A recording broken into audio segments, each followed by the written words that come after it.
night, everybody. You guys did fantastic. I didn't even have to call it to order. You guys basically all just got quiet already. This is great. I love this. That must mean that we have a bunch of very intelligent, good-looking people here tonight, because you are here for another edition of the Conversation Coalition, y'all. Woo!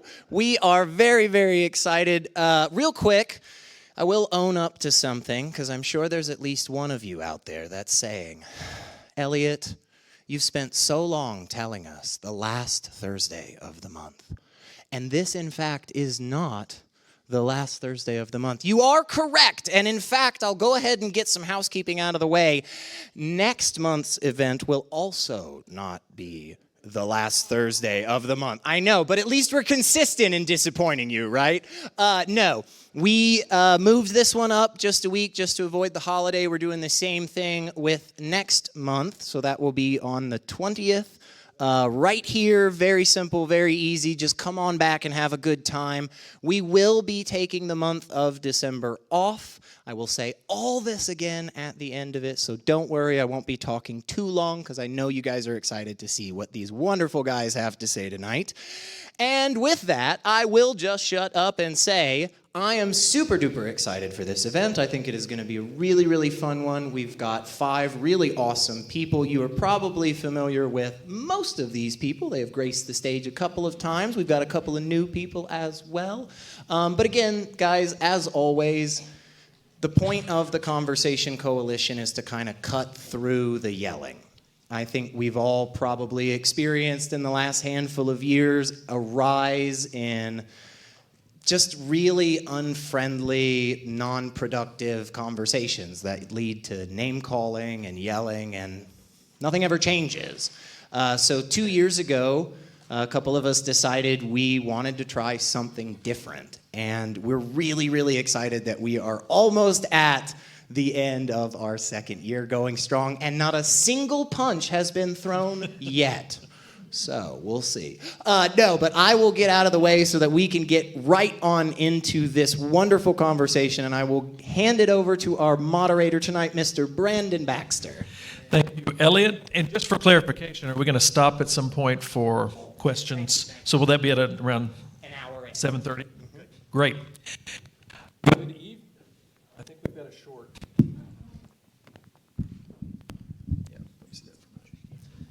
Thank you. Good evening.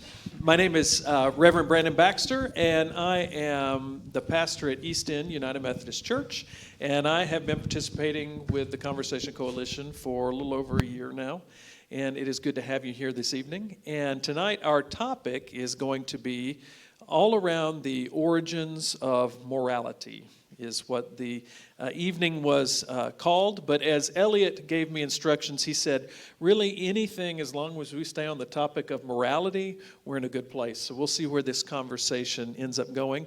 I'm going to serve as the moderator tonight, so I'm just between the different perspectives here, and we'll try to help guide the conversation along. But first, we're going to start with just some brief introductions. So maybe give just 30 seconds of who you are and where you come from and why you're here tonight. And we'll start to my right. Hey everyone. Is that on? Yeah. My name's Tim. I am an evangelist and apologist. I love public street evangelism in the park. I've actually run into some people in this room while I've been out doing that. My passion for apologetics grew out of my passion for evangelism. Now, I co-founded an organization called the Tennessee Fellowship for Christian Apologetics. We do local apologetic fellowship nights, did our first conference this year. And so I'm all things, just passionate about all things about the biblical worldview. I'm Brandon Sutton. I'm the pastor at Christ Fellowship in Gallatin. Share a lot of the same convictions and passions as Tim here, and love having these conversations. Hi, everybody. My name is Patrick, and I've been in this community since 2010. Like Tim, I came to this area for the Army and stuck around. And I'm actually excited about the topic tonight because, as opposed to a lot of these conversations where some of us who are on the secular atheist side talk about, what we don't believe, tonight we actually get to talk about what we do believe in a positive sense. And morality is something that's of interest to me because I am at the ripe old age of 51, finishing up my degree in philosophy and religion with a focus on ethics up the road to Austin P. And I have a paper due tonight at 12. So if I seem a little sleep deprived, but no, this is something that I really enjoy talking about a lot, and I'm looking forward to hearing you guys' thoughts and you guys' questions as well. So. Hi, my name's Ben Stuckey. I've been an atheist for about 12 years, so I'm on the atheist side, I guess. And yeah, this is just a topic of interest for me. So yeah, I'm excited to talk with everyone about it.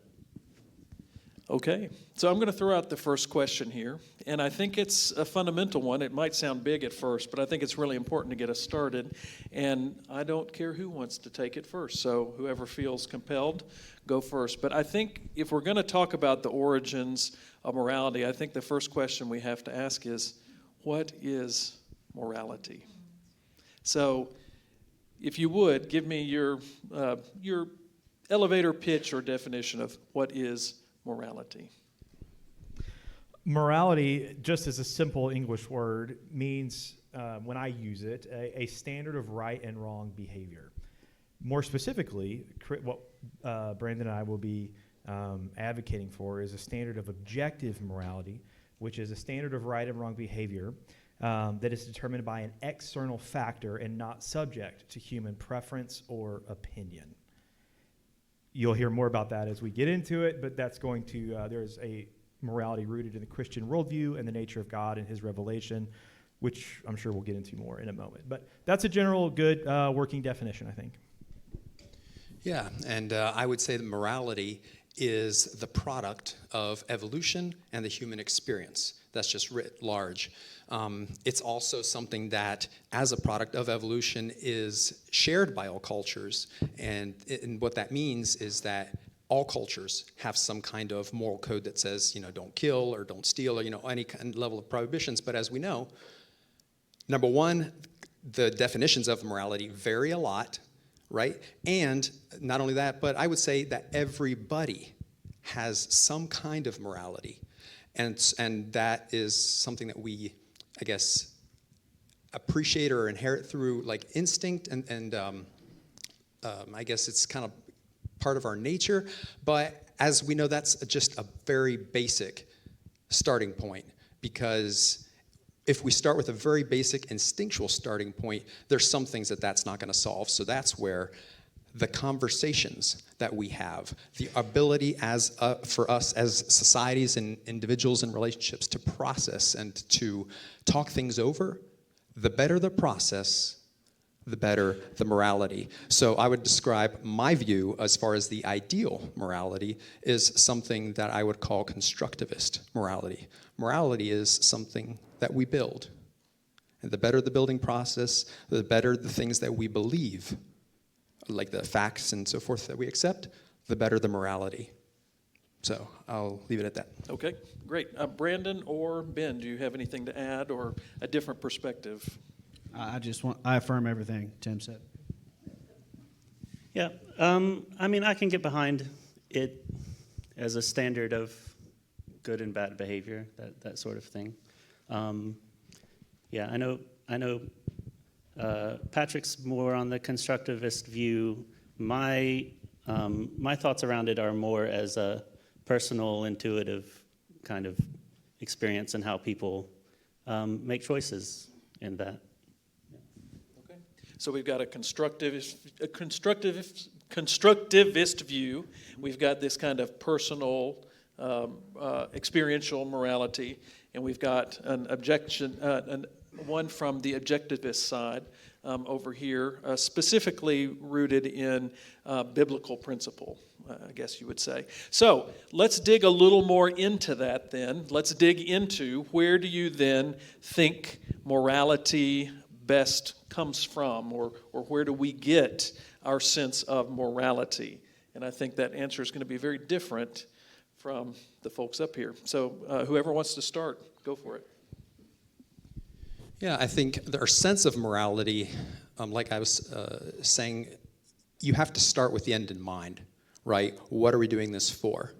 And I would say that morality are the things that, in terms of like in our day-to-day, are the things that we should do if we have a couple goals in mind.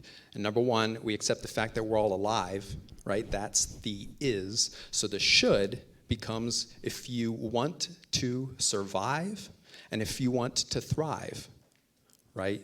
Survive and thrive, those are where the should comes from. Like the nature of, it would be better if we do this way, or we've learned that that way of doing things does not work out so well. Experience and our process that we share tells us that we should do it this way if we want to survive and thrive. Okay, so that is where I think morality comes into our day-to-day. Now, what you or I might choose to do in one situation, we can also ask, well, how would that play out if everybody did that sort of thing?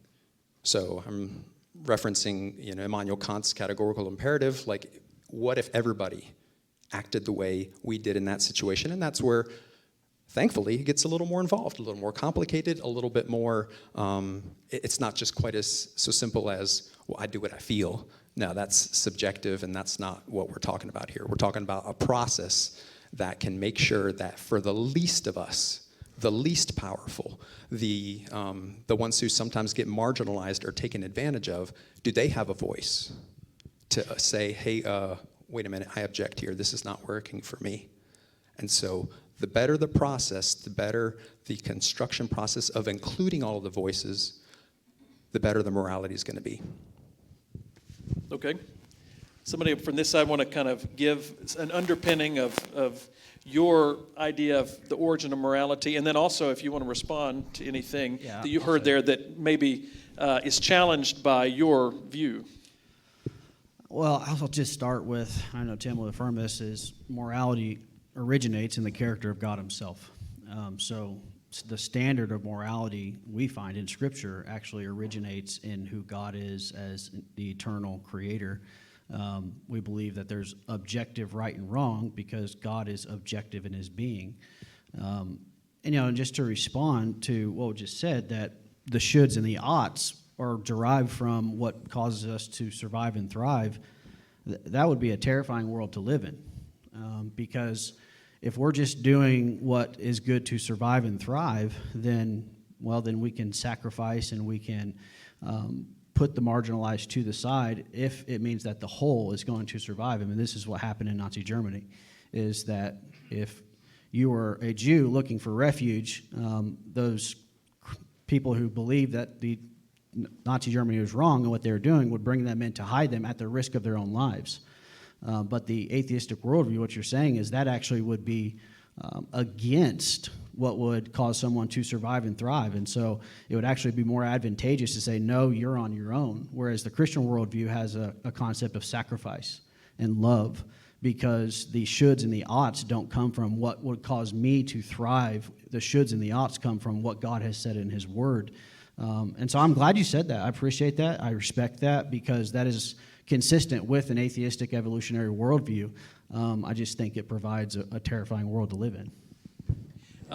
Response from either of you about how you might respond to that. Well, first, that's sort of record time to get into Nazi Germany, so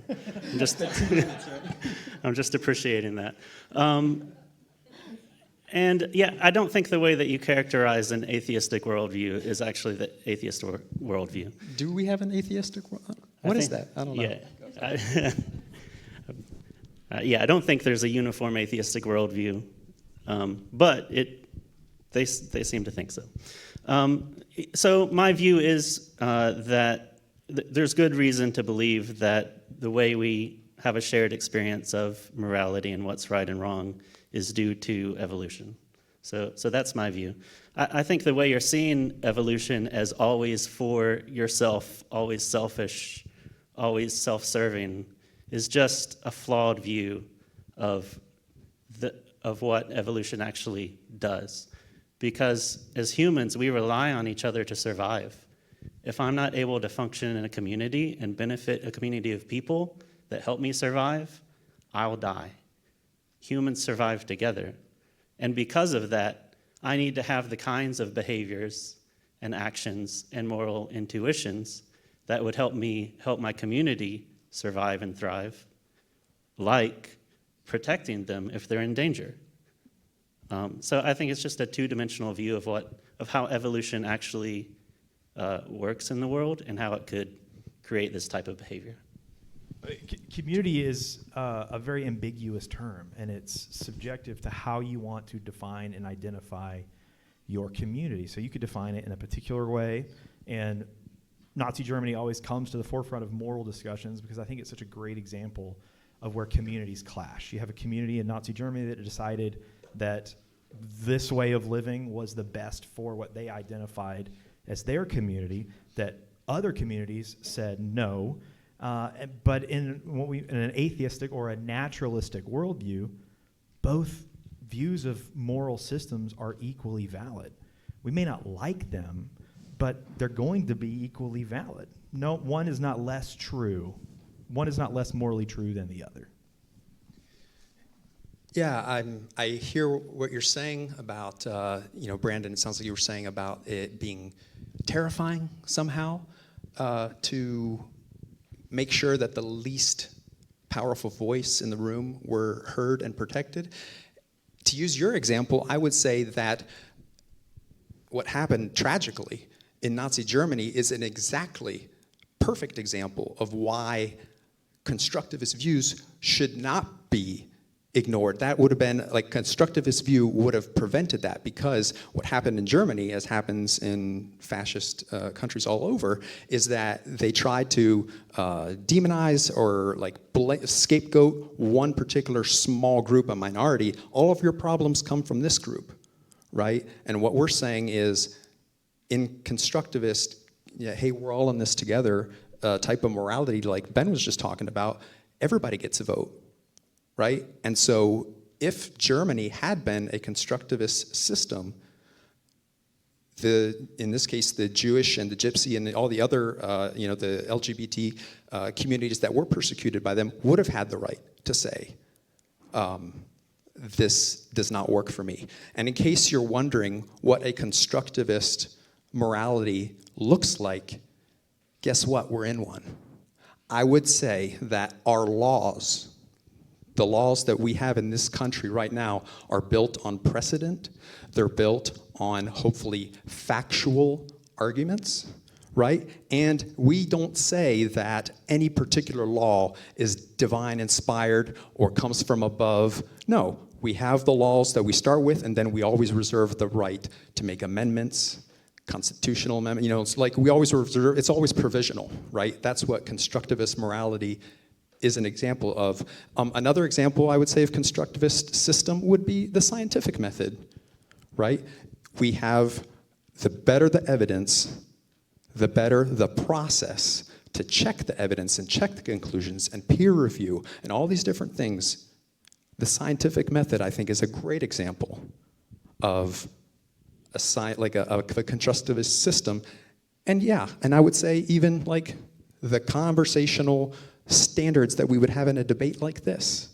We realize that if we engage in what are called logical fallacies, right, of saying, well, you believe this, and therefore, how stupid is that, blah, blah, blah, that's called a straw man argument. And so we know that when we have these types of conversations, we have certain rules of the road that we build as we go along because we realize it works out better. And so these are a couple examples of, really, we're not talking about something so strange. It's not theoretical. It's not idealistic. We're in it. And my point wasn't so much, that it would be a terrifying society if you listen to the marginalized voices.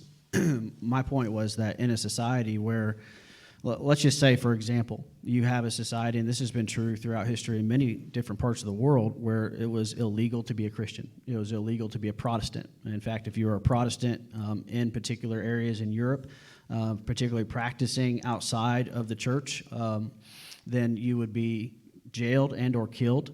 And so let's just say we live in a society of 100,000 people, and in that society there is a small group, a remnant, maybe 100 people, who the law has deemed these people are dangerous. These people must be arrested and executed. My point was, with with your statement about we must do, the oughts come from what causes us to survive and thrive. In that society, one, and this is a talking point a lot from atheists, society as a whole has decided what's right and what's wrong. It's right to execute these particular people. And so you would have to conform your views to that. And if you didn't, I would argue you're appealing to a transcendent moral standard. If inside of you you're saying, no, I'm actually with this 0.1% of people, then you're not appealing to the societal view of morality. You're appealing to an objective standard of morality that comes from outside of yourself. But the point I was making, that if in that society you were put into the position where you were supposed to either hide some of these people for their safety or to say, no, you need to be out on the street, the atheistic point of view that you brought up about surviving and about thriving, that's where the oughts come from. Well, then you ought not let them in. You ought to keep them on the streets. You ought to keep them marginalized because the vast majority of society says so, and that's what's going to cause you and your family to thrive. To bring them in puts your life at jeopardy, puts your life at risk, because now you're harboring enemies of the state.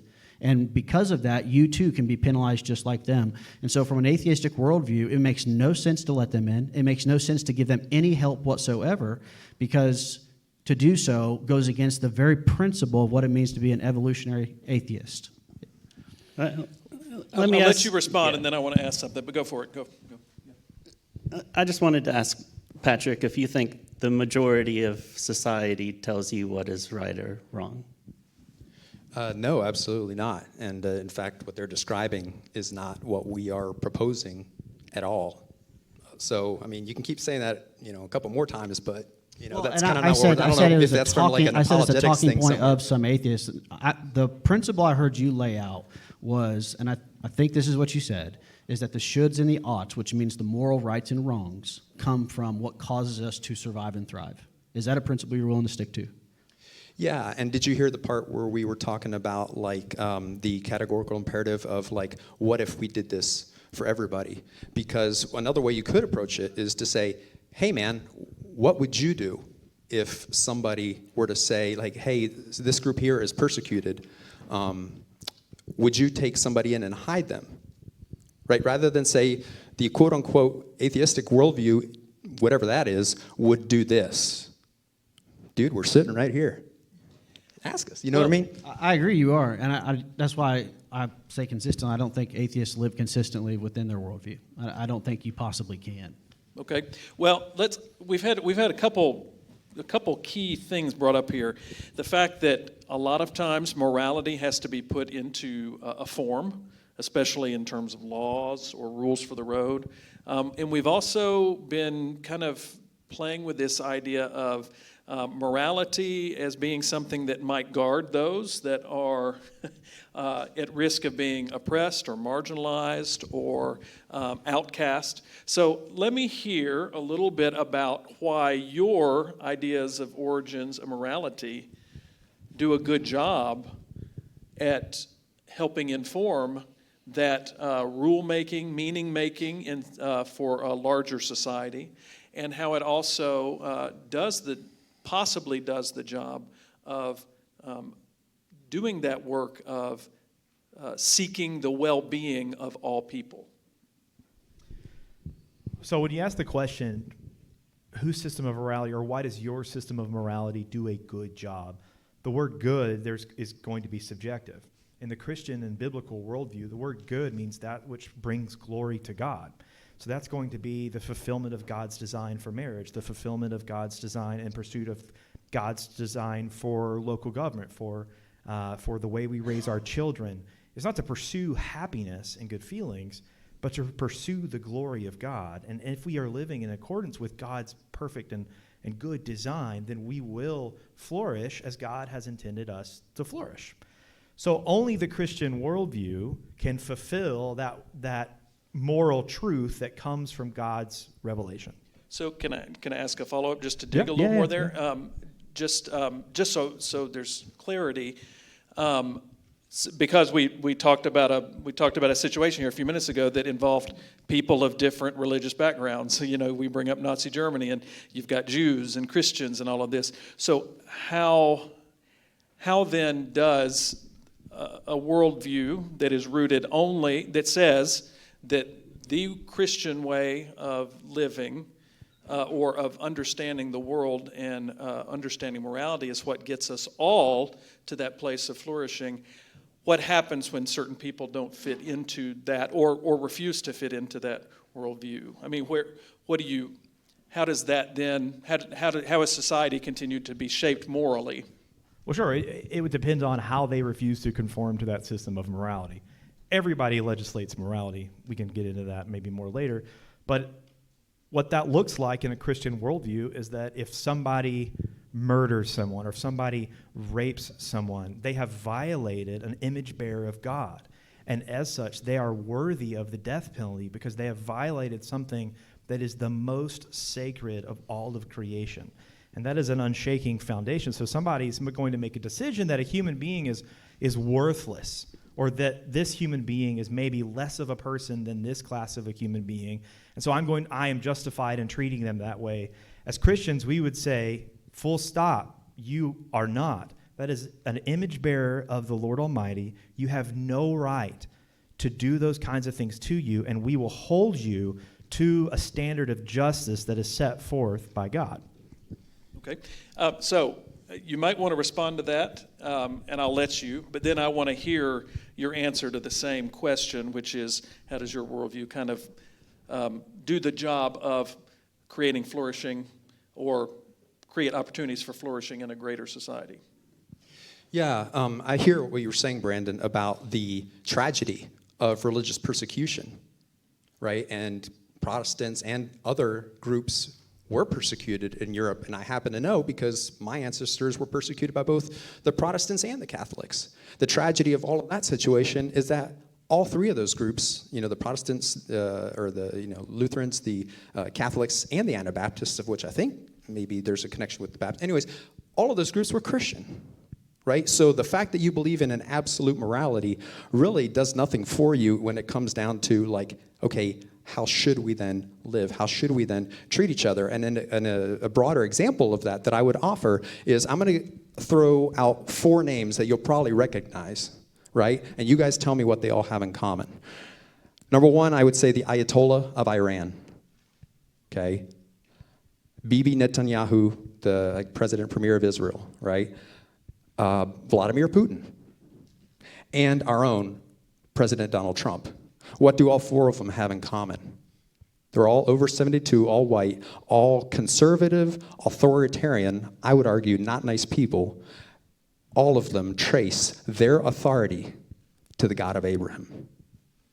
So really what they're claiming as an authoritative, absolute source of morality is really, when you come down to it, it's fairly arbitrary. And what you said, what I heard you say of like, hey, well, this is the only one we recognize. Yeah, that's just kind of like an arbitrary claim, right? Because all of those 4 other guys claim the same authority as well. And we could throw the Pope in there too, right? It really does nothing for you in terms of establishing your morality. And to your question, which I think is a good one, okay, how does your morality account for the good of society? Yeah, I'd say having everybody, including the quote-unquote least of these, having the right to object, the right to veto, the right to say, yeah, this does not work for me, is a great place to start. And we've seen over the course of history where, even in our own country, we started out with the Declaration of Independence and some basic rights, and then along in the 60s came Martin Luther King, also a Christian. And he said, that check that we've been, it's a void check, it's a bad check. We want to cash in on that inheritance too, right? Unfortunately, those are rights that were denied to those Christians by other Christians. Not just any Christians, Baptist Christians, right? So I guess all that to say that having the right to object and everybody being in on the process is a great place to start when you want to see how good your morality is going to be in society. I just want to say, just because there's been abuses of things doesn't mean the thing itself is inherently bad. I don't think that just because there's been abuses of things doesn't mean that that thing is inherently bad. There's been abuse of religion all throughout human history. But I think you would say that you're a man of science. You wouldn't condemn the 20th century scientists who developed the atom bomb, or you wouldn't condemn science because those men developed the atom bomb, right? You wouldn't condemn the thing because they used the thing to do something that caused mass destruction. But what I would say is, yes, but the difference between your worldview and ours is we can look at the actions of, say, Vladimir Putin, who invaded Ukraine unlawfully, right? And we can say that was wrong because of this. We can look at President Trump and say the peace deal he just made between the Palestinians and the Jews, that is objectively good. And then we can look at his marital track record and say that's objectively bad. The problem with, I know you guys don't like to say you have a worldview, but to say you don't have a worldview is almost like to say that you don't have an existence. You can't really be a human being without a worldview. The difference is that you can't, from your worldview, look at any of those people and say this is good or this is bad. You have to actually jump into our worldview and use our objective standards of what's right and what's wrong to say President Trump is bad because of this, because in an atheistic worldview, the definitions of good and bad have no meaning. It's all subjective. It's all your opinion. Yeah, I mean, I hear you say those things. I have a worldview. Fine. But what I'm saying is it's not the one you're telling me it is. What have I said? What have I said that's wrong? If you would want to clarify, correct, that's fine. Why don't you clarify that first, and then I'm going to have a question for you too. So.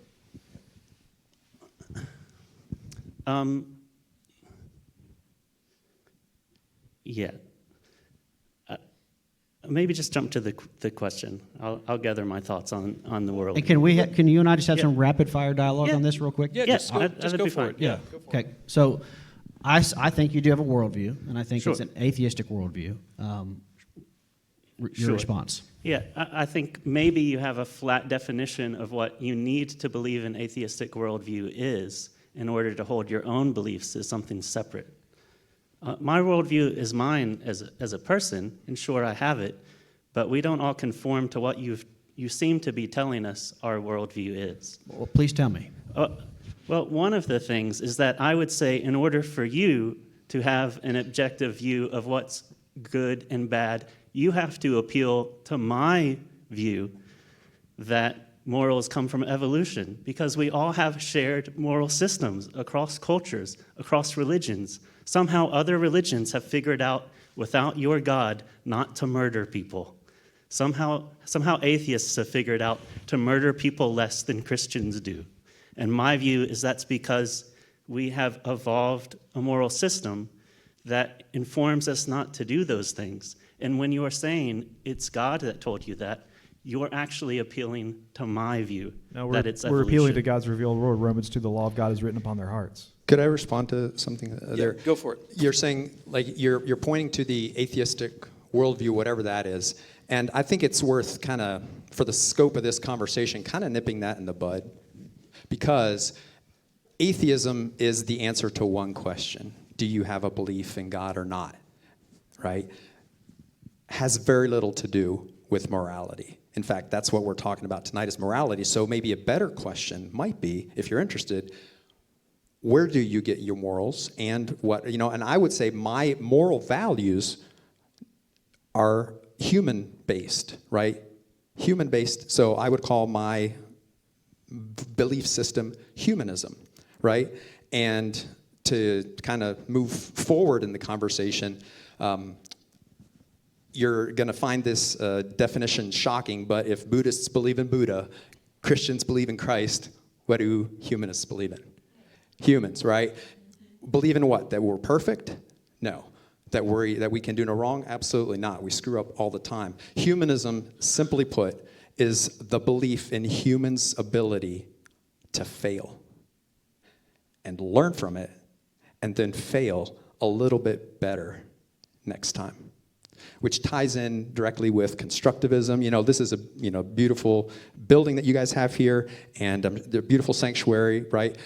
I'm sure the very first time that we as a species tried to build a building, never mind something as beautiful as churches can be, right? it didn't quite work out the way this one did, right? It wasn't as successful, but they screwed it up and they learned from it and they failed a little bit better next time. And, that's kind of how progress happens, right? And I'm using construction as an example of morality in the exact same way. So humanism, which is kind of like what I think, you can chime in, Co-sign on that. yeah, that's what we're representing here as far as where does morality come from. That's what we're repping. Does that make sense? And my point is, I know that I've heard the arguments of atheism is not a claim that there is no God. It's I don't have a belief in a God. And, okay, I grant you that. But you are operating as if God doesn't exist, right? Your worldview operates as if there is no God, right? And so what I'm saying is that if that be the case, there are necessary implications to that. One of those necessary implications is that life has no ultimate meaning. Life has, and you can deny that, but it is a logical, undeniable implication that one, life has no ultimate meaning, and two, there's going to be no ultimate accountability. And so if you walked into a room with 100 college students and say, let me just teach you the implications of atheism, life has no ultimate meaning, there's no ultimate accountability, there's no objective standard of right and wrong, go live your life, that's a pretty terrifying reality to base your life upon. Yeah, good thing we don't believe that. Well, okay. Right. So, I know you say that. Right, I know right. you say that. Well, and I know what- you say that, but the problem I is heard when you. you make an affirmation, there are implications that are unavoidable. And I know you don't like those implications because they're terrible. So you try they're to terrible. attach a Christian moral worldview to what you believe, so it can at least be plausible. I mean, I That's- know you that's- like those because they are terrible. Yeah, they're awful. I'd be happy to respond to those like piece by piece. It seemed like there are three, and they seem important to whatever that rebuttal is. But if you want to do them one at a time, we can do that. Okay, one at a time. Three Let's do 'em. implications. Because you're Sure. telling me something I have to believe. I'm telling you something that is a necessary implication of what you're saying. It's the logical conclusion of what you're saying. And those three are that there is no eternal accountability. There's no ultimate accountability for my actions. Morality is purely subjective. And I know. Hang on. You can take it.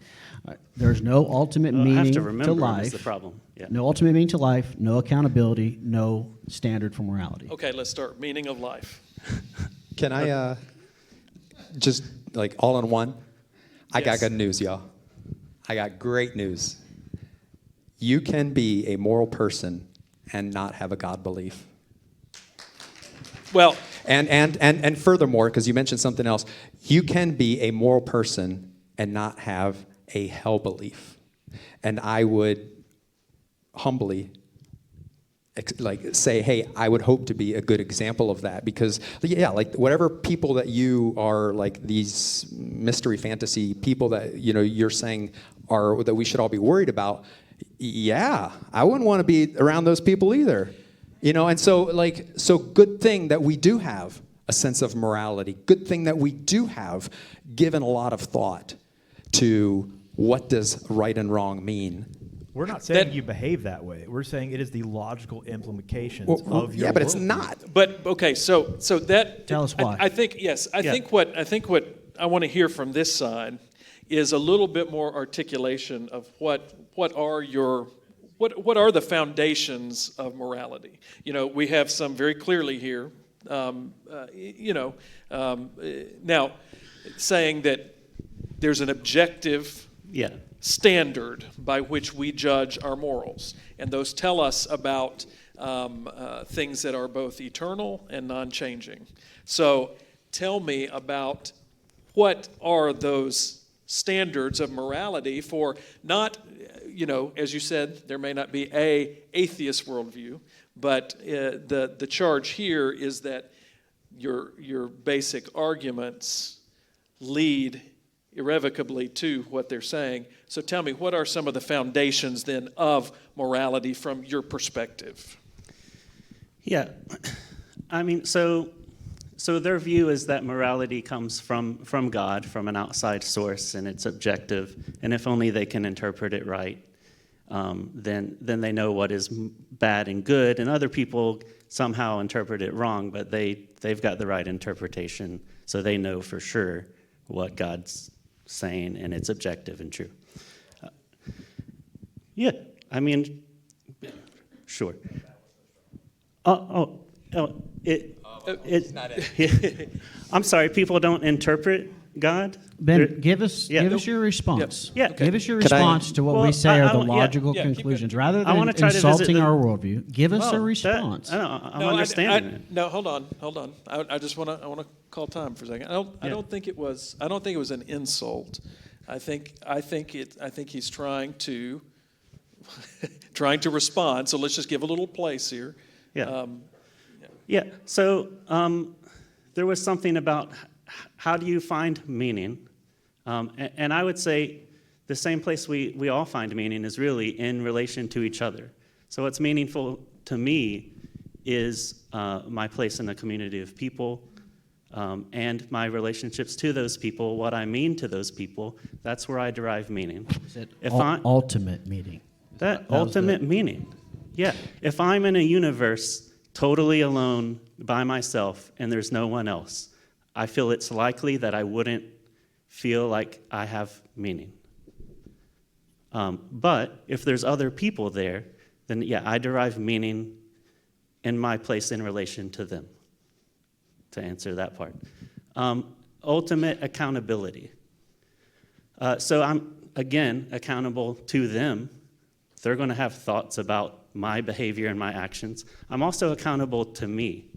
So I think one of the things that's cast upon atheists is like, if you don't have God watching, how will you be moral? And the truth of it is I'm always watching. Even if I did something and I got away with it and it was perfect and there was no evidence, I know I did it. And I will have moral feelings about that because I'm a person. And that's how people are, unless they're sociopaths, psychopaths. So that's accountability to me, in my view. Okay. Now I want to let y'all respond. Then I want you to be able to say why what he said felt like an attack on your worldview as well, because I don't think that was the intent. But I want to hear what you were responding to there and what that brought up. So both of those things. It's an attack on the worldview. I mean, it's fine, but to say Christians have done bad things in the past, which was what Patrick was alluding to, we have a foundation to say yes, and those were bad, because we recognize there is an objective moral standard in which we are held accountable to. In a naturalistic worldview, the standard is whatever you want your standard to be. So perhaps it's a secular humanist constructivist standard of moral truth, or it's going to be something else. But you can't even really say that those things are moral truth because there isn't morally true, because there is no moral truth. Each system comes back to the individual, Patrick or Ben, as the authority on what the moral system should be. And if the individual is the authority of what the moral system should be, me and Brandon are right. Could I respond to that? You're saying that your standard of morality is vertical, right? God is the morality, embodies that, right? Okay, and your accountability is to God and obedience, right? What we're saying is morality is horizontal. Our obligation is to each other. And like Ben said, if you do something wrong that harms somebody else, they might not know, but you'll know. And when they do know, that's going to be a problem, right? I mean, not in terms of just the harm, but our accountability is to each other. And I heard a broader question that you were asking, Brandon, which I thought was a really good one. What do you believe in a positive sense? I base my morality, and I believe morality in general is based on 3 values. Number 1, the truth. I believe that we should seek it and that we should speak it to each other. Why? Because it helps us to survive and thrive. I believe in the value of personal freedom, right? That it's your life, your choice, and you get to decide how you live it as long as you're not stepping on anybody else's freedom, right? So that's the second value. Why? Because it helps us to survive and thrive. The third value that I believe, which ties it all together, is the value of love. Love corrects the excesses of freedom. If what I do for my own interests is hurting somebody else, I am accountable to them. The value of love includes sustainability, includes community that Ben alluded to. Those are core values. And the good news is, you don't have to be an atheist or a secular humanist to believe those. I would say that everybody does, including Christians. I mean, every single one of those values are included in somehow in the Christian faith, right? We might define them differently, and we might use different methods to, like, say, for example, establish the truth. You might have a role for faith in your search for the truth that I would not consider valid, right?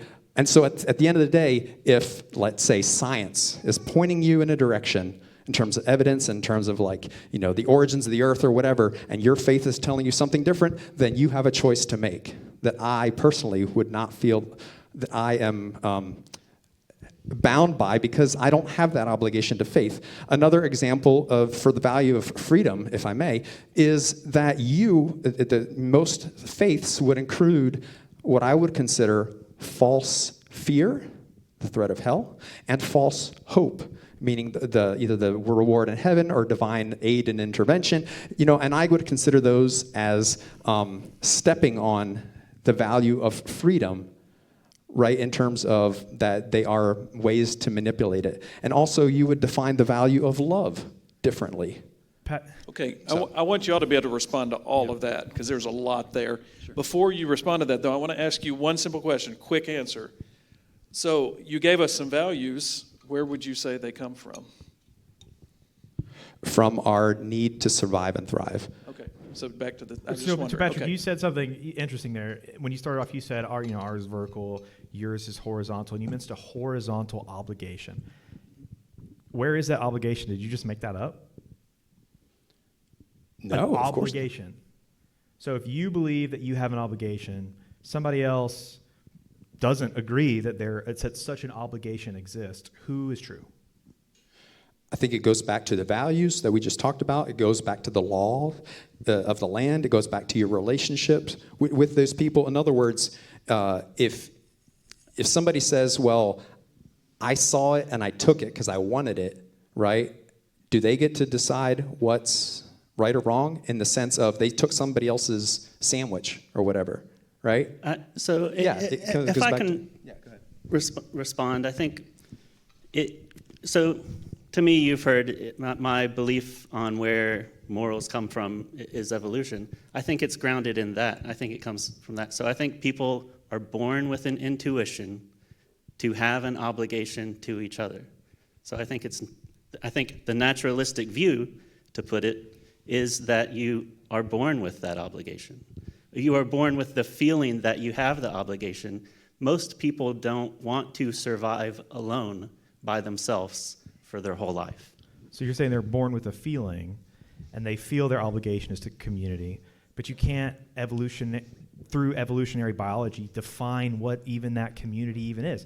You can decide that it's all of humanity, but somebody else might decide it's the Aryan race, and their definition of their community and what is evolutionary beneficial to them is just as valid of your value system or whatever you would prefer that it be. Can you talk a little bit then about what your value system then does in opposition to that? Well, let me say one point to what you just said, and that it. really gets to the heart of what we're discussing tonight. As far as I understand, the question or the topic was that what is the basis of morality? That term basis means support or foundation for said belief. And what he's describing is this foundation that is not just shaky, but it crumbles underneath the weight of these moral obligations, because there is no obligation for someone who says, I disagree with you. And I just want to point out to that idea, you talked about love, truth, and freedom.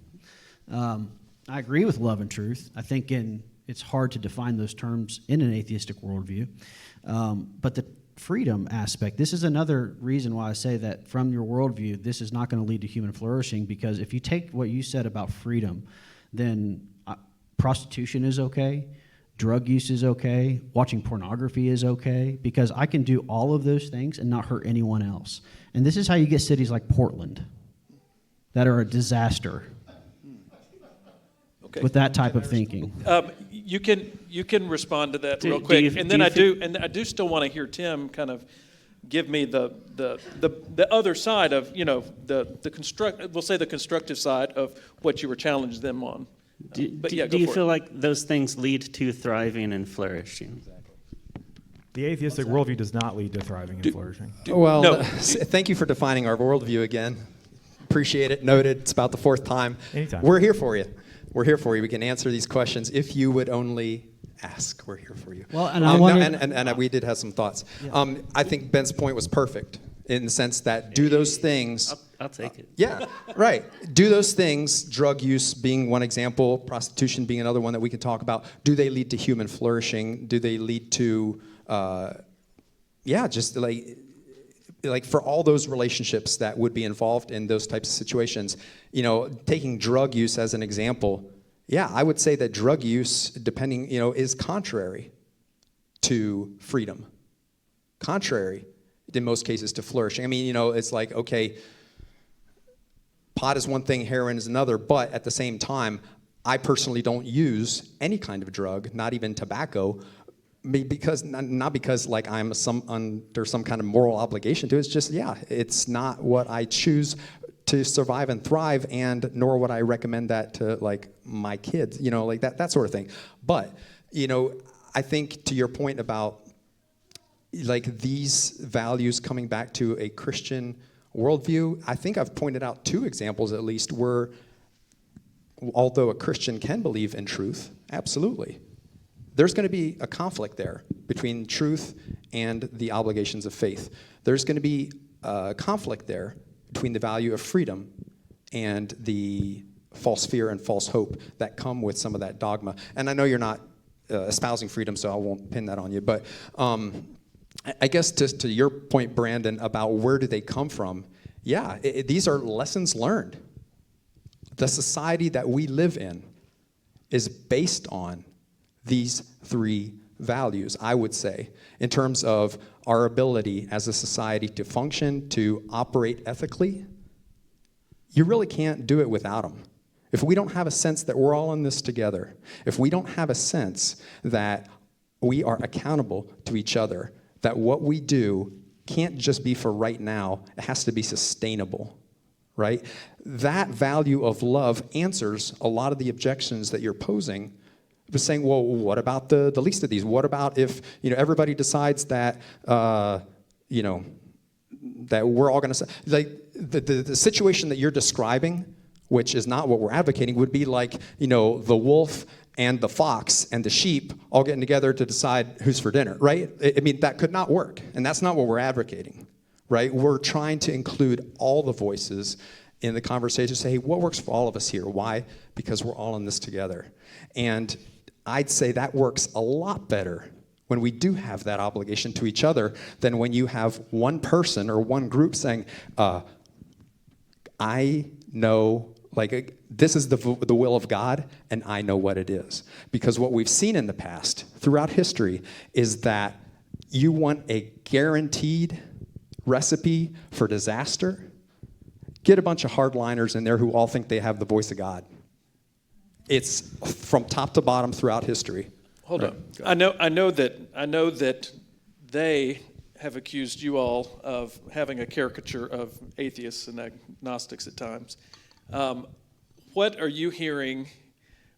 How do you respond to their depiction of your understanding of a Christian worldview or a morality rooted in your values? I don't think I have enough time to answer that question. And I'm not sure I heard a clear articulation of the Christian worldview other than straw men. And Ben, when you made your points, I affirmed everything that you said. That's exactly what I believe about atheism. Everything you said is exactly what I believe about atheism. The one thing you didn't get into was, what we've been talking about tonight, objective truth, but you got into accountability and you got into meaning. And what you described was temporary accountability and temporary meaning, which is exactly what I think you believe. That's what I've been trying to say, is that you have no ultimate meaning. You have no ultimate accountability. And let me just say, that's where nihilism comes from. That's where the worldview that says, well, if that's true, then nothing matters. And just to give you a testimony of nihilism, I've been sober for going on 20 years, and so I've been in a lot of recovery rooms, and I remember being in a recovery room with a girl who was an atheist, and she, because of the logical conclusions of atheism, became a nihilist. And she concluded that if this is true, then life has no meaning, and she destroyed herself with sex, drugs, and alcohol. That's what we're saying, is that I affirm everything you said. You made my point perfectly. What I'm telling you is that for many people, if that was the norm that we actually live by, because I don't think you guys live that way. I mean, Patrick, you seem like a very upstanding citizen. Not that you don't, Ben. You just Patrick's studying all these things, and he's really He has a shirt tucked in. He's got his shirt tucked in. Yeah, my point is I that hear- okay. this is the worldview that leads to those things, and I thank you for articulating that way, because I have not been misrepresenting your view. You said exactly what I think atheists believe. Sure. Yeah. So yeah, I want to hit on the temporary part. Go with that real quick, and then we're getting close to time for discussion. So, Sure. I'm genuinely glad you're recovered, and whatever worldview it takes for that, I'm happy for it, genuinely. But people in Christian worldviews manage to have drug problems also, and all that. So those parts are temporary to me. I mean, it is my view that life is temporary and mine will end, and then nothing happens, just like before I was born. So yeah, I get that point.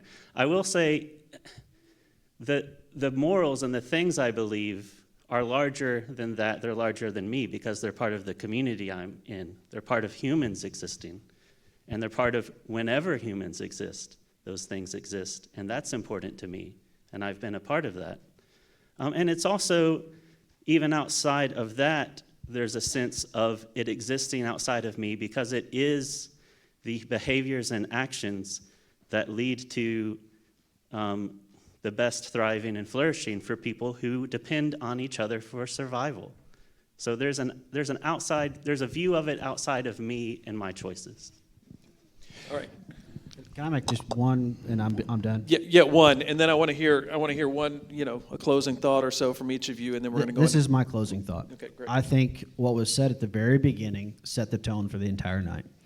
And it came from Patrick. And I've said this, you've affirmed that this is what you said, is that the moral oughts and the moral shoulds, which is exactly what we're talking about tonight. We're talking about morality. Morality is what you ought to do and what ought not to do. Come from what causes us to survive and thrive. That's exactly what he described. That is the atheistic evolutionary worldview.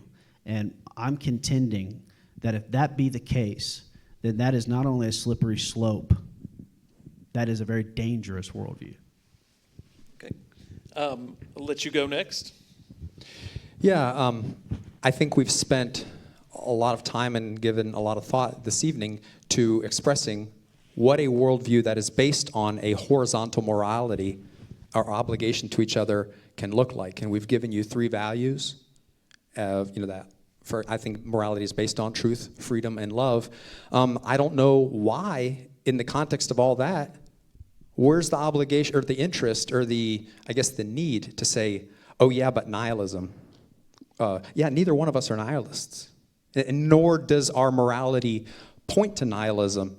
Right? In fact, I can point to many situations where people who had the exact same morality as you acted completely immorally. So, in other words, this claim of objective morality, when it comes down to the rubber meeting the road, is not a guarantee of good behavior at all.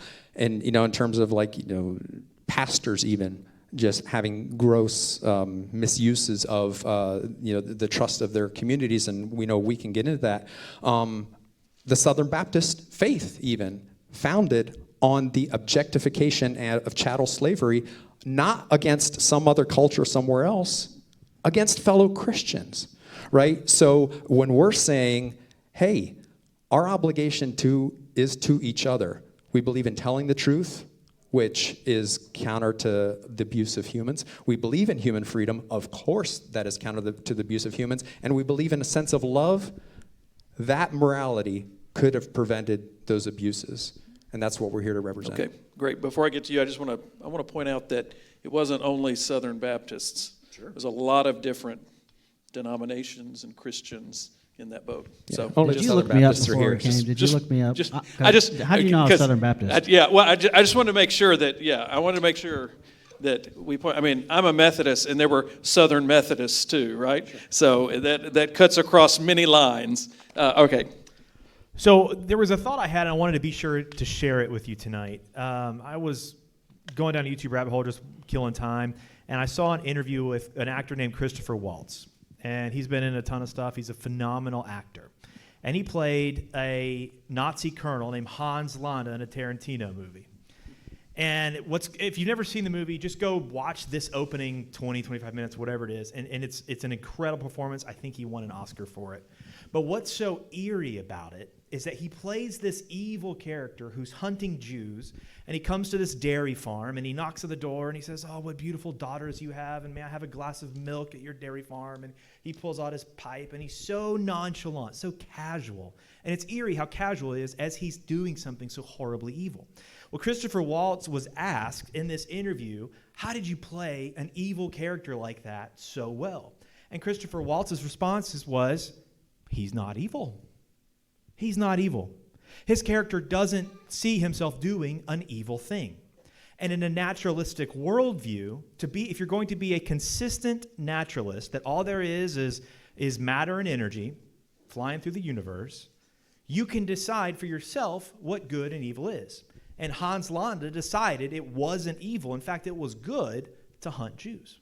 And that was key to the way that Christopher Waltz portrayed this character, because he wasn't objectively evil. And the challenge is that I know and you know that hunting Jews is objectively evil, but only the Christian worldview, not the naturalistic worldview, can justify that. Okay. I'll attempt, while we're making closing arguments, Yeah. I'll attempt that.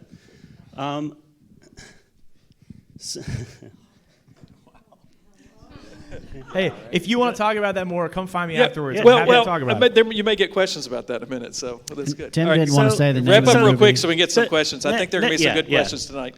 Next time you're having a feeling, a strong feeling, you're incredibly sad, tell yourself you're not. That's what he's saying. People have morals because they're human. So my pitch would be, when you feel your better nature, when you feel your moral intuition, spend time listening to it. Make sure you can hear it, because there have been tens and thousands of ancestors, generations that listened to that, and it succeeded. It made their life better. It made them better people in their community. That's why that's there. You know, whether you're Christian, whether you're atheist, you're doubting, you're some other religion, spend time meditating on that. That leads you to a good place. And the reason their pitch of what we are isn't true is because we don't get to just turn those feelings off when we have them. They're pretending like we get to turn our morals off when we feel them. Or when you're crying, you can just say, "No, I'm not," and stop. That's not true. I used to live that way. I used to follow my heart, and I destroyed my life. We're doing 2 rounds. Okay, of we're gonna go to questions now. We're gonna go to What questions you were now. following But I wasn't think your heart. I think no matter what else, we can tell that there are very different worldviews up here, right? And very different even perspectives of one another's worldview. And that's a beautiful place to start with some questions. So, Elliot, I'm going to give you this microphone, and you can start taking questions. All right, everybody, real quick, give a massive round of applause to all 5 of these gentlemen.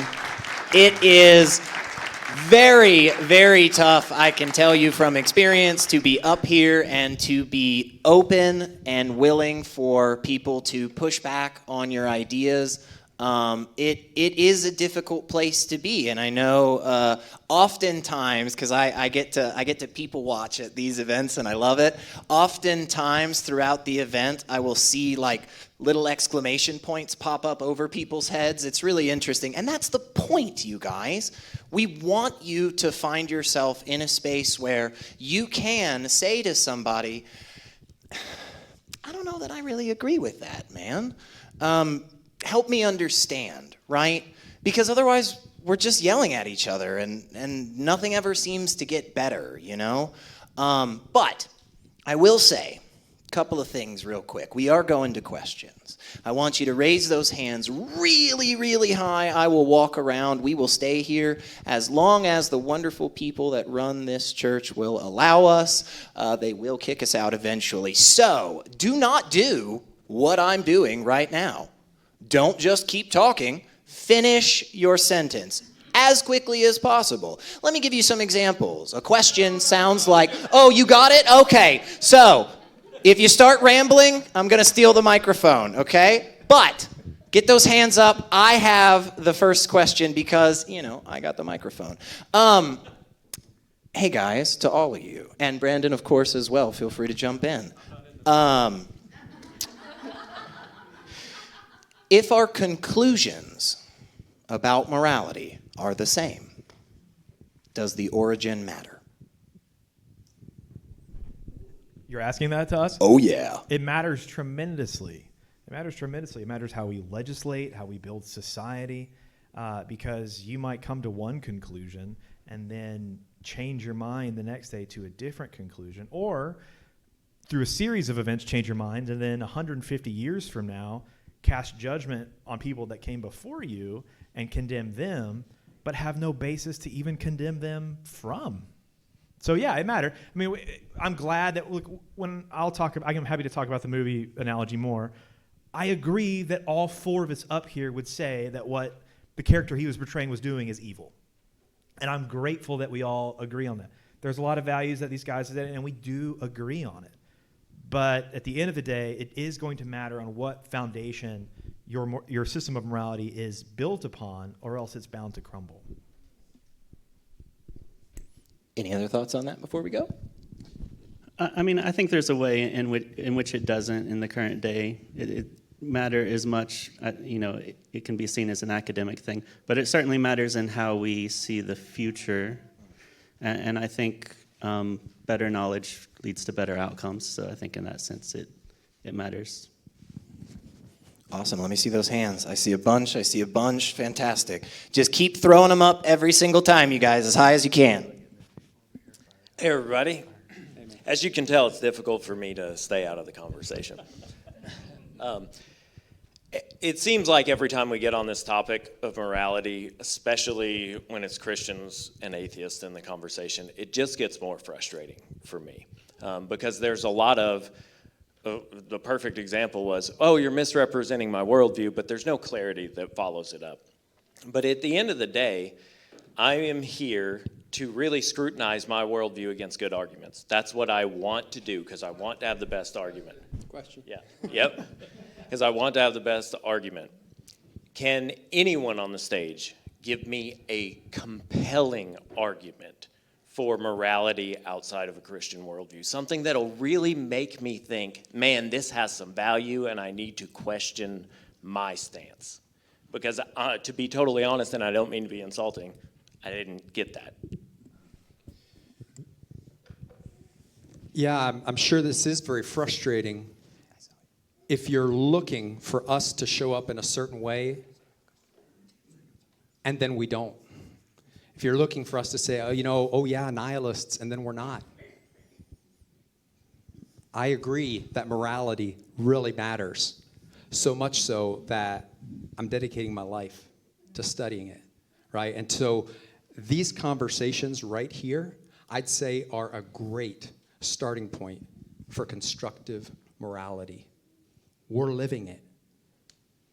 Just because a guy or someone says God says this, not a very strong foundation for morality. You can put pomp and circumstance, you can put ominous dominus, ceremonial, whatever you want. it still is nothing but somebody saying, God said this, thus saith the Lord. That's all it is. What we're talking about is a process that we, on this stage, despite strong disagreements, are able to have a respectful hearing of each other and conversation. I think this is a good example. It's the best we got. So my basis is on evolution by natural selection. So I would want you to take an effort in understanding that before I could expound on why morals are based on that. In the same way that I think you would need me to understand the correct way of interpreting God's word for me to understand the moral basis that's based on, the morality that's based on that. So I see those as like, they're kind of the same. You're saying it's from God, I'm saying it's from evolution. I don't understand why it's from God. You don't understand why it's from evolution. We're on equal terms. All right, let me see those hands. I know we got one here. Okay, perfect.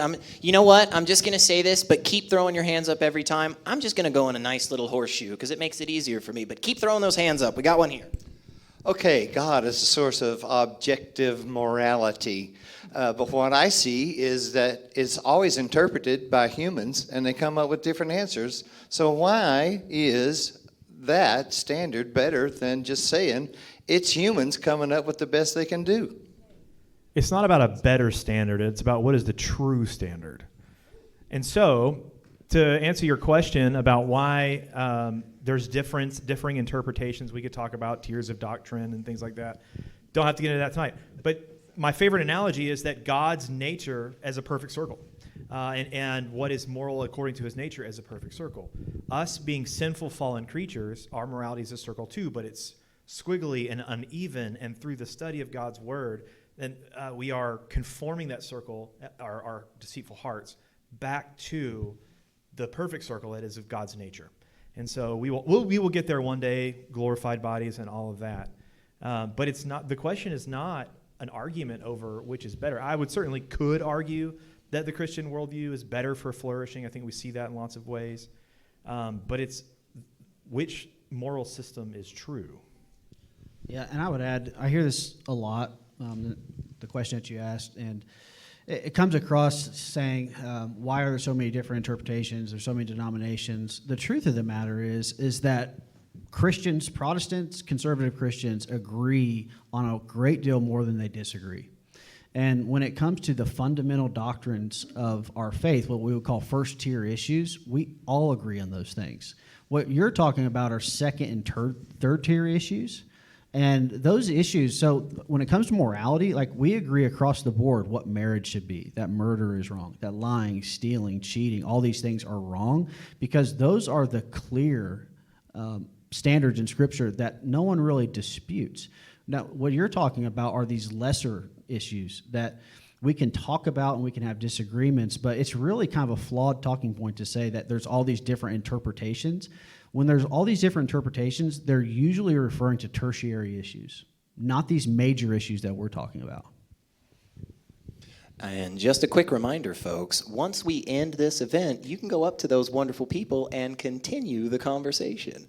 We had one here, and then I saw back here. We're just going to keep moving around, you guys. Don't worry.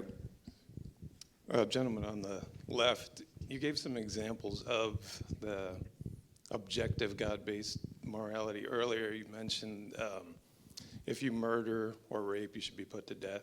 I think we all agree on that. The only problem is, according to like God's Bible, those are not always that big of a deal, especially rape. In the Bible, you either pay 50 shekels or you just marry your victim and you're good with God.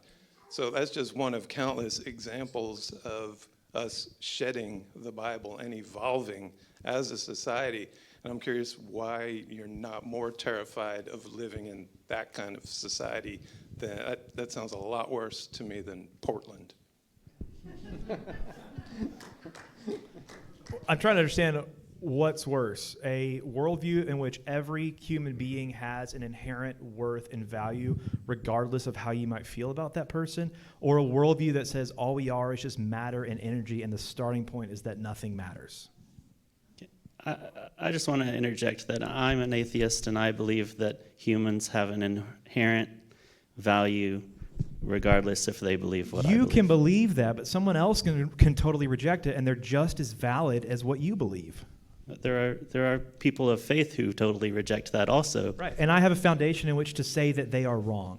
And I have Same. a foundation in which to say that other people are wrong. Which is just you, right? Well, no, and my beliefs and my worldview. My belief, yeah, you, right? That's the whole you difference. also.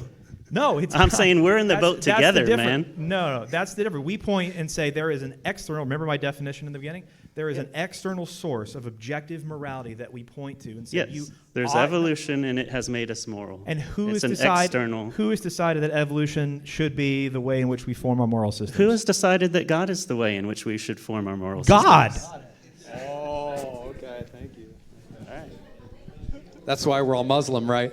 Okay. Well, don't hear us as saying, here's something that is misconstrued. We don't think you're immoral people. We don't think that you're nihilist. We don't think you're bad people. I have a good friend in the audience. I don't know how he feels about me, but I like Gary Parker a lot. And I tell Gary all the time, I think Gary is one of the most upright, moral, kind, good businessmen, honest. He's a good friend. And I tell Gary, I said, but none of that is because you're an atheist. It's in spite of it. Gary grew up in Tennessee. He grew up in Memphis. Sorry, Gary, I'm talking about you. He grew up in a Christian tradition. He grew up in a Christian household. He moved here to Mount Juliet 22 years ago.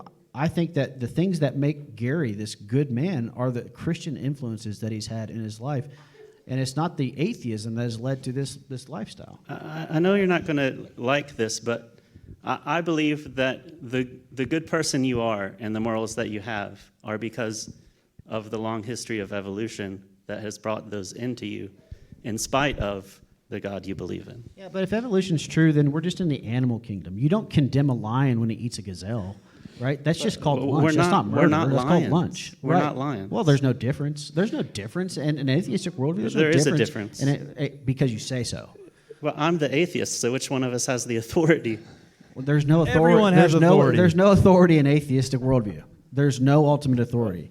I'm You going say that to we're make a different. radical statement that I believe lions are different from humans. Okay, That's your guys. opinion. All right. I let them go a little bit longer because they're on the stage. They do get special treatment, you guys, yes. No, we've got a couple other questions. I know we're just keep going around. We got one right here. Yeah, this is to the atheist humanist side. Two-part question real quick. Do you believe human life has a higher intrinsic value than the life of other animals? And do you believe that humans have higher rights than other animals? And if so, why? Yes, I would say that humans do have a higher value. Number one, because I'm partial to humans. Secondly, I would say because we have a greater rule-making ability with our ability to reason. And even though there are, some moral behaviors in animals, what I'm talking about is our ability to do exactly what we're doing right now. Reason, hear each other out, language, the ability to codify, write down, like all of these things enable greater moral behavior, like Ben mentioned, as part of our evolutionary heritage, if you will. And so, yeah, I think personally, I would say yes, humans do have a higher moral worth. Doesn't mean that we should be act immorally. However, we can talk about what that means towards other species. Can I respond to that? Then that would mean, so this is what we're talking about by implications. Then that would mean if someone has value because they can reason, and what else did you say? Because they have empathy, because they can love. I mean, would you agree with all that? What sets us apart from the animal kingdom? If that's what gives somebody value, then a person in a coma has none of that. And so if a person doesn't have the ability to reason, doesn't have the ability to have empathy and love, are they stripped of value? because that's what that's implying. This is why in the Christian worldview, even the person who is near death in the coma, who can contribute nothing to society, but actually is a drain on society because they're requiring resources to keep them alive, we would say as Christians they have objective meaning and value because they're created in the image of God. But what you just described strips them of the very thing that makes them valuable as humans. This is why we're saying it's a dangerous, slippery slope. Yeah, I don't think you probably heard anything in what I said about a lack of inherent worth or that the worth itself comes from reason. What I'm talking about is our ability to, he asked a question about, worth in terms of our morality. As humans, I think reason is helpful for that. Now, what I think it's worth making a slight distinction here. While I think evolution is a part of where morality comes from, and we mentioned that at the beginning, that is just a starting point. That's sort of like a default setting, right? I think our methods for how we solve moral questions is what really gets us to a lot of the questions that you guys are rightfully asking, right? In other words, okay, evolution is just our starting point. Now where do we go from here? And that's where how good our systems are for building that morality and hearing each other out, that is going to produce better or worse morality, and that's what we're advocating. In other words, we're not just saying, hey, evolution's got it. Evolution is baseline, and that's where we build from there. All righty, let me see some hands again. Let me see some hands. Fantastic. We got one here we're going to go to, and we're going to keep coming around. All right, so I've heard the word flourish used multiple times tonight. I want to know what you mean when you say flourish.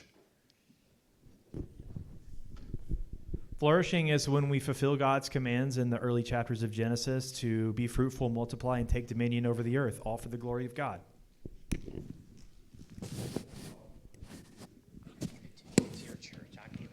ahead. Yeah, I think Patrick, you also used the word flourish a lot. Yeah, I think flourish is defined as each individual person would define, like, it's your life, your liberty, your pursuit of happiness, right? As long as you're not stepping on somebody else.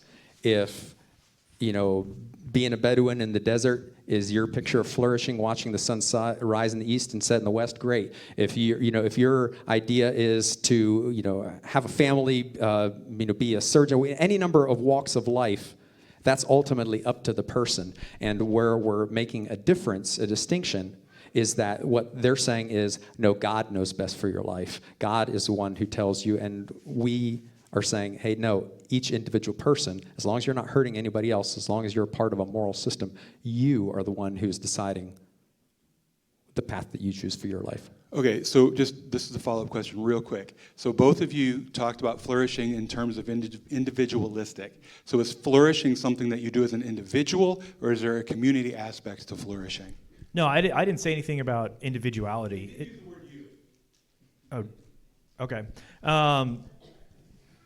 The early chapters of Genesis, being fruitful and multiplying and taking dominion over all of creation as God has commanded us to do, happens in communities. It happens in families, in covenant marriage.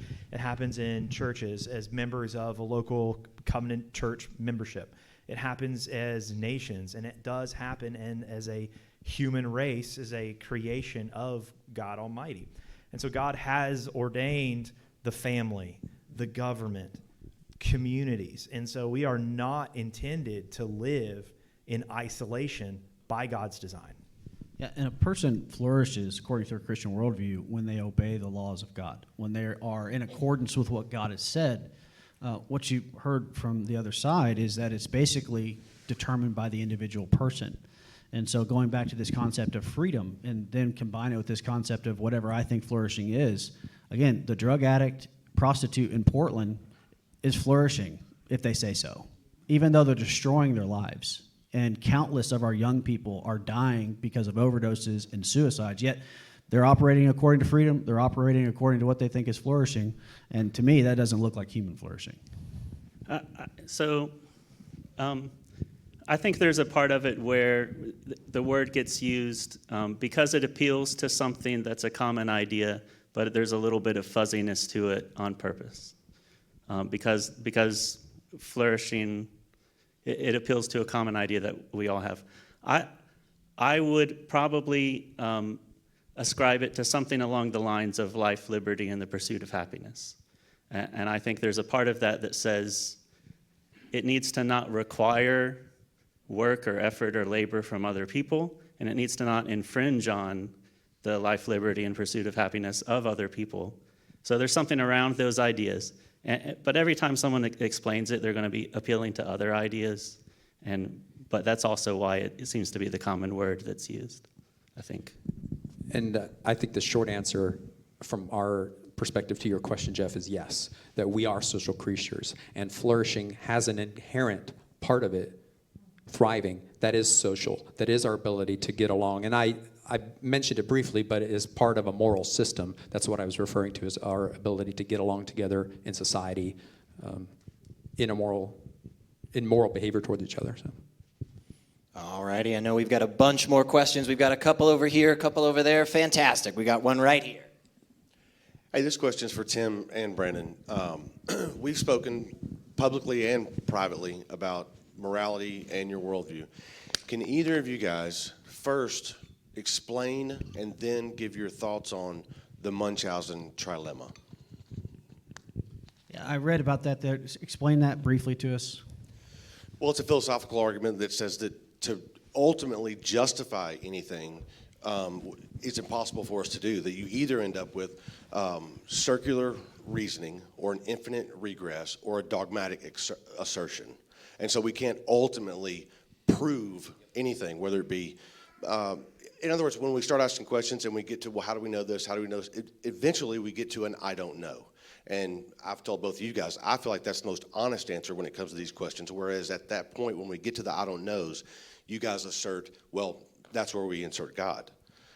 Yeah, okay, so that's the understanding I took away the other day when I read that, when you sent that to me. Yes, everyone is going to use circular reasoning. I would say for the secularists, that's going to be human reasoning, right? That's going to be human perspective. Everyone is going to appeal to an authority. Everyone is going to say, this is right because of this, right? And what we're saying is that that authority has an objective meaning. That authority has an objective standard in God. So yes, we are appealing to an authority, and you could argue that it's circular reasoning, but the question is not, is it circular reasoning? It's that who has the greatest ground to stand upon in their reasoning. And what we're saying is that, you know, there are things and urges inside of me that I want to do, and what keeps me from doing those things is not because I am acting out of the impulse of what I think is going to be flourishing. It's because there's something outside of me that says that you should not do that, and you should do this. And so that's the objective standard that we're appealing to. Sweet. Let me see those hands. Let me see those hands. We got a couple over there. I'm going here, and then I'm going right there, and I'm going to keep coming around. Good job, moderator, and I appreciate y'all speakers tonight. It's been good. Two-part question. One is, do you believe you have a conscience? And the second would be, do you believe that evil exists? Yeah, so I believe I have a conscience. And I think when you said there's something inside of you that tells you what's right and what's wrong, to me, that's what I'm talking about as what's moral. I feel like when I'm saying I listen to that part, you're hearing it as I listen to the impulses and urges that you had that made you do the wrong things. I mean, I think we both have experienced that listening to those leads to bad outcomes for ourselves. That's why they're bad. That's why you have intuitions about what's right and wrong so that you don't do them. And I think we agree on the experience of that. To me, that's a conscience. So that internal experience of knowing what's right and wrong is what gives you a conscience. I do think it comes from evolution. Evil,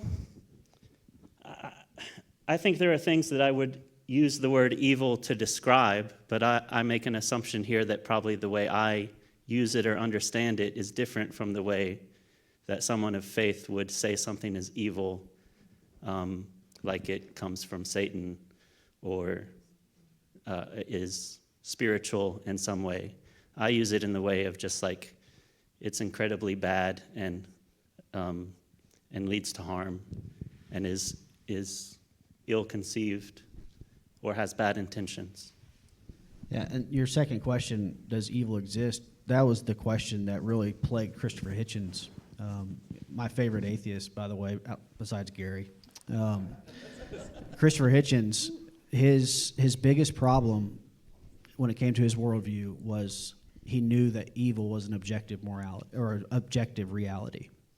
And he knew if that was true, then there has to be an objective standard that says something is good.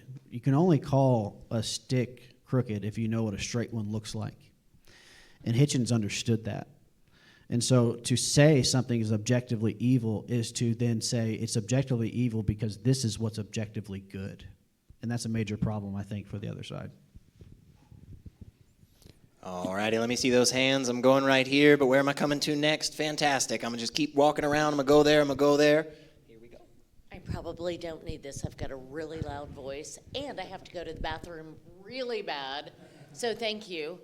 I was really excited about coming here tonight because I think that morality is a big issue in today's world.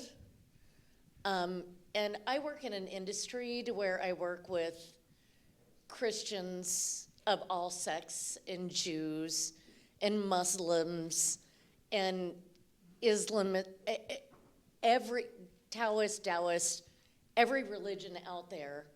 And everyone believes that their way is the correct way. And most of this I have seen is because that's where they were born into. Their parents led them to believe that this was the way and the only way to believe. The question is, who are we to decide morality for everyone? And on a secondary question, because because Portland came up, how can that even be interpreted in this world where we have leadership that is far worse than what is happening in Portland? So I'm going to give this back now, and I'm going to let you all answer, and then I'm going to go to the bathroom because I really got to go. But I would love to hear all of this. I'm really interested in the answers. So regardless of where somebody was born in that area of the world, what they might happen to cumulatively believe has no bearing on whether or not Jesus actually is God or not. And so you might be able to look at the world at demographic groups and say, I pull someone out of Iran, they're probably Muslim. I pull someone out of the United Kingdom, they're probably Muslim. I pull somebody out. Nobody got it. Yeah. Thank you, Elliot. I pull someone in the United States, maybe they're Christian. But in a conversation like this, it would be arrogant to say that that's why they're a Christian. You've got to get to know the person. You've got to talk to them and get to know their reasons for believing whatever their worldview is true. And but the second part of your question, who are we to, who am I to tell everyone else to conform to this morality? My answer to that is I am nothing but Jesus is king. And Jesus said, unless you believe that I am he, you will die in your sins. And so I don't set what morality is, and I don't try to have a view of Scripture because of what I think the view of Scripture should be. I try to conform myself to the person of Jesus Christ, and I want to have the perspective of God's design and the perspective of Scripture that Jesus had. I think it's a great question, and maybe it's the question that I take away from tonight, so thank you for it. I think that it's a wonderful place to start in terms of looking at the moralities. Who are we to say, right? What you heard on this side is the value of freedom, meaning that we all have the equal right I as a humanist and as an atheist, I strongly support religious freedom, for the right for Tim and Brandon and everybody to do as your conscience, draws you, and be obedience to what you think is right, or whatever it is, right? And what I would suggest is a key difference is that in the system that we are proposing, where you do have freedom, we all do have that ability to follow our conscience. When what you're hearing over here is that morality and obedience,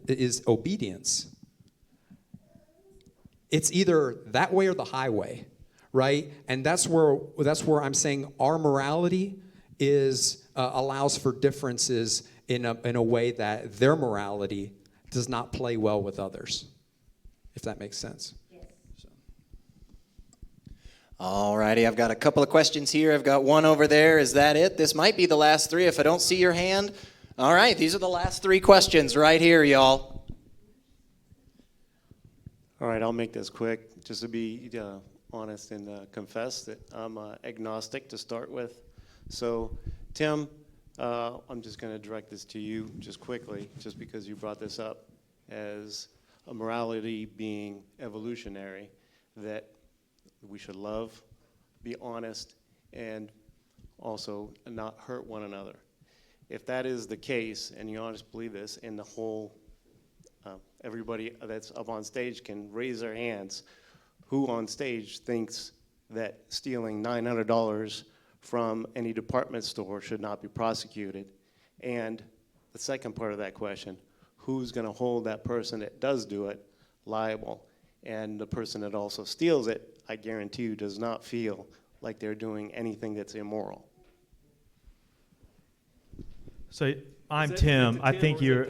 I think it was this. Oh, on the far right, Ben. Yeah. Patrick.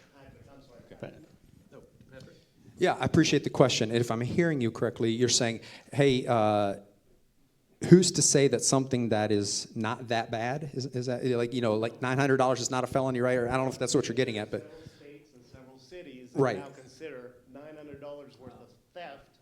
They're not going to be stopped. They're not going to be charged. They're not going to be arrested. So right. Who's to hold them accountable? Because the people that steal that, I tell you, do not feel that they're being immoral when they steal it. When they're walking out with a TV. We're not talking about food for children or diapers for their kids.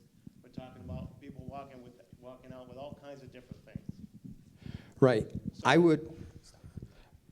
think it's a great question, and it's kind of like you're asking two different things, like what is worth in prosecuting, right? Which is a legal thing, and I'm not really, different communities make different policies or whatever, but I would say that yes, they're taking something that does not belong to them, that is a moral issue, and yeah, I would say it's wrong. Now, right, and just because it's legal, I mean, this is biblical as well, just because it's legal doesn't mean it's right, or, you know what I'm saying?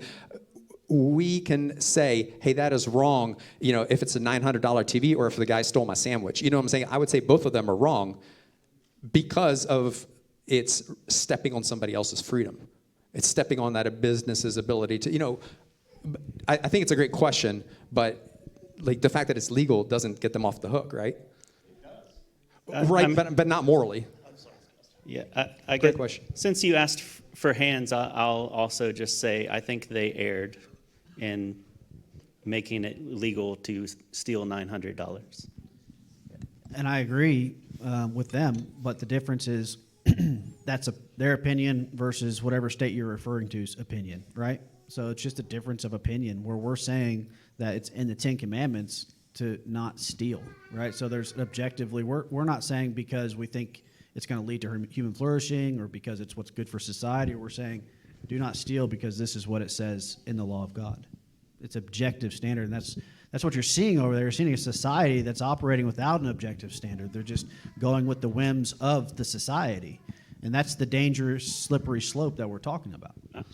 I'm curious, I guess, since you're asserting it would be better to kind of go by the Bible's laws, if you would prefer that we make the Ten Commandments law and abide by the punishments that are ascribed in the Bible? And that is a fantastic question for us to explore after the event is over. Remember, folks, these wonderful gentlemen will be around for you to continue this conversation, and most of the people in this room are super, super awesome and interested in these conversations. Gently and politely ask, and I bet you'll find somebody. We've got 2 more questions, and then we can all hang out a little. This question's primarily for Ben.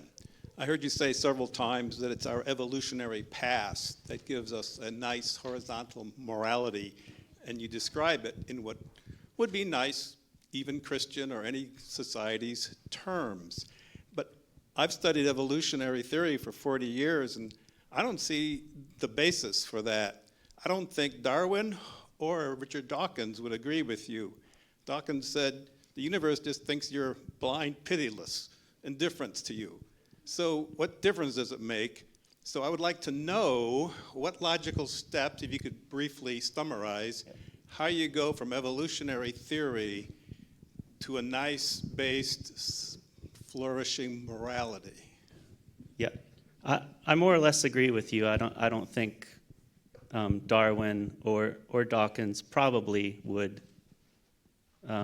see it as strongly as I see it. I think Dawkins may be edging on it, but there is some good thought. I mean, I think there's good reason to believe that our moral intuitions that we have in common as humans are evolutionarily based.